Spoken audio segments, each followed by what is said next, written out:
This year, I will reveal to you an extraordinary habit, one so deceptively simple that it holds within it the potential to solve the deepest of life's puzzles, to heal wounds you may not even realize you have.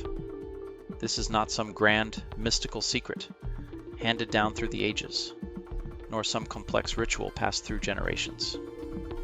No, this habit is something so elemental, so fundamental to our human experience that we often overlook its power. It is the simple, profound act of taking a walk. Yes, you heard me right. Take a walk. This habit, often dismissed as trivial, is one of the most powerful actions you can begin this year. It is an ancient wisdom that cuts across cultures and philosophies, yet we, in our modern hustle, forget its potential.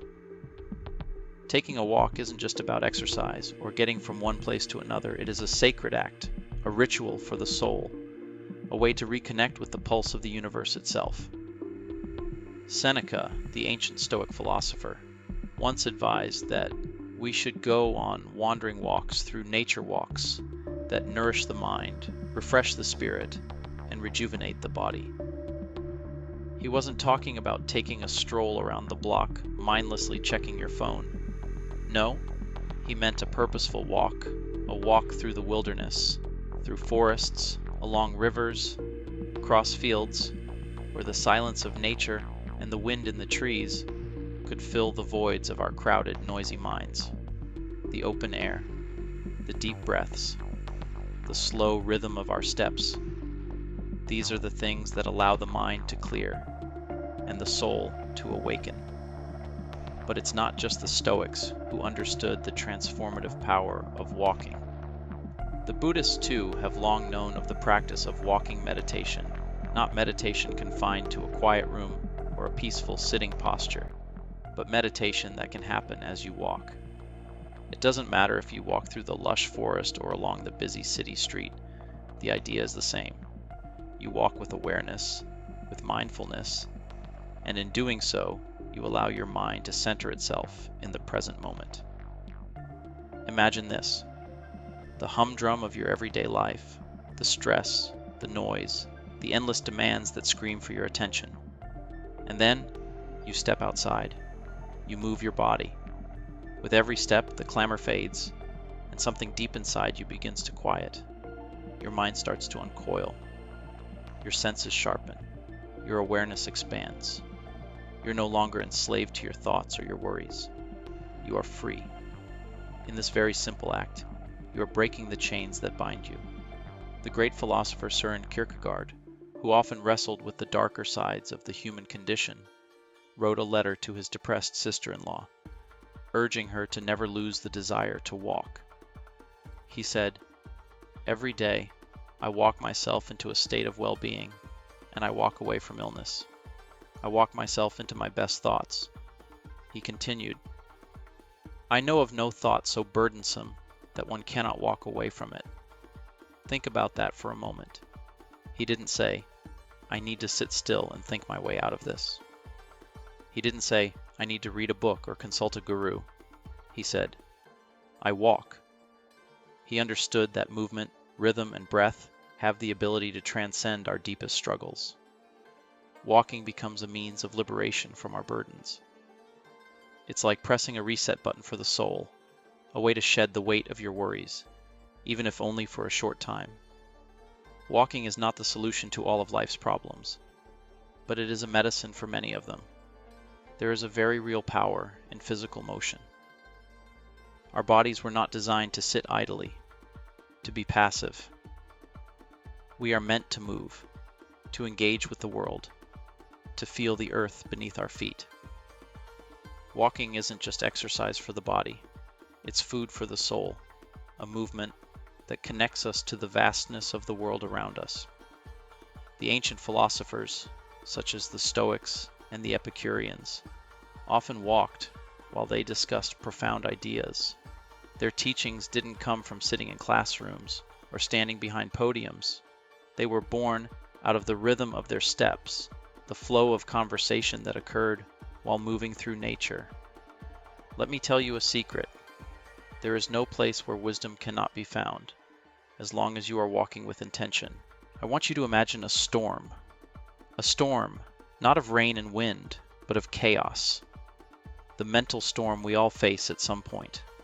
The constant barrage of thoughts, fears, anxieties, and worries that make it impossible to see clearly. Your mind is like a roiling ocean, waves crashing relentlessly. And in the midst of this storm, you step outside and begin to walk. Your feet touching the earth, the movement of your body, the rhythm of your breath, it all begins to calm the tempest inside you.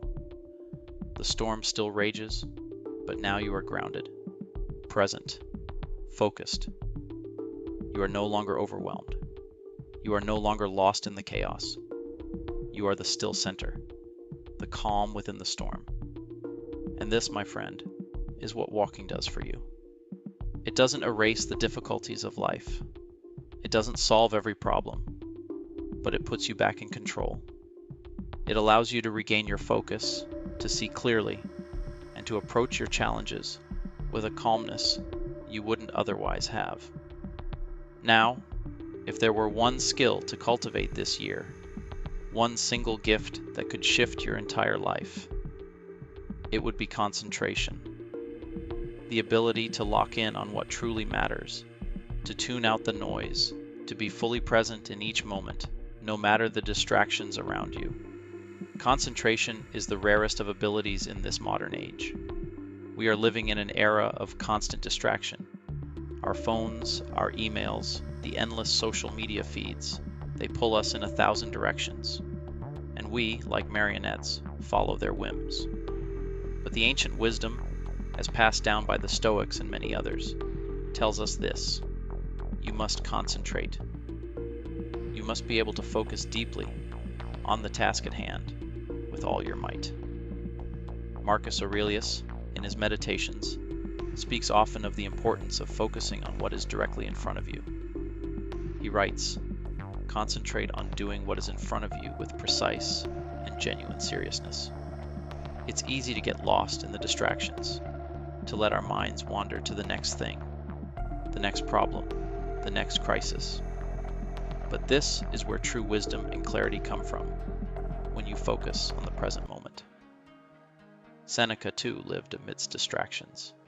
His life, like ours, was filled with noise.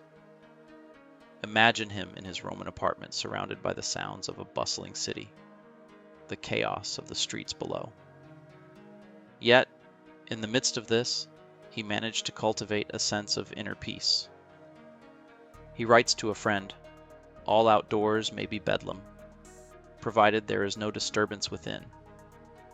It wasn't the world around him that caused him suffering. It was the noise inside. And this is where we must begin. Cultivating the ability to concentrate, to shut out the external noise, and to focus on what matters. This is a skill that requires practice, discipline, and patience. But once you master it, nothing can shake you. Not the demands of life, not the fears and doubts that plague you, and certainly not the distractions that constantly seek to pull your attention away. So, this year, take a walk. Walk with intention. Walk to clear your mind, to heal your body, to rejuvenate your spirit. And while you walk, cultivate concentration. Focus on the rhythm of your breath, the movement of your body, the sounds of nature, or the city around you. Let the act of walking be an opportunity to practice being present, to shut out the noise, and to lock in on what truly matters. There is an ancient wisdom in movement, and in that wisdom, you will find the answers to many of life's questions. And as for you, this year, take a walk. Because every step you take brings you closer to understanding, to clarity, to peace.